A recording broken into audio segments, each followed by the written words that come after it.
తిరుపతిలోని శ్రీ కోదండరామస్వామి వారి వార్షిక బ్రహ్మోత్సవాలలో భాగంగా 4వ రోజు శుక్రవారం ఉదయం 8 గంటలకు కల్పవృక్ష వాహనంపై స్వామివారు భక్తులను అభయమిచ్చారు. ఆలయ 4 మాడవీధుల్లో వాహన సేవ వైభవంగా జరిగింది. భక్తులు అడుగడుగునా కర్పూర హారతలు సమర్పించి స్వామివారిని దర్శించుకున్నారు. ప్రకృతికి శోభను సమకూర్చేది చెట్టు, అందులో మేటిది కల్పవృక్షం.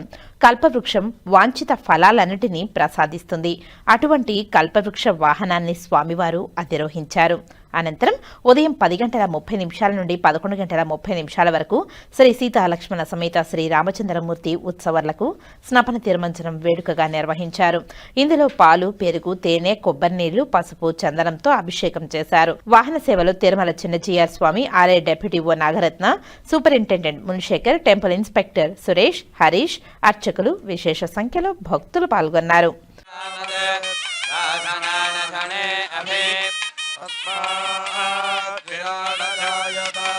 విరాజో అధిపురుషః సజాతో అత్యరిచ్యత పశ్చాత్తో విమథో పురః యత్పురుషేణ హవిషా దేవాయజ్ఞమదన్వత వసంతో అస్యాధీరాజ్యం శ్రేష్మయజ్మశరద్ధవిః సప్తాస్యాదన్మనిధయః త్రిసప్తసమిధః కృతాః దేవాయజ్ఞన్తన్మానాః అవధాన్ పురుషం పశు తైయజ్ఞం వరేది ప్రోక్షన్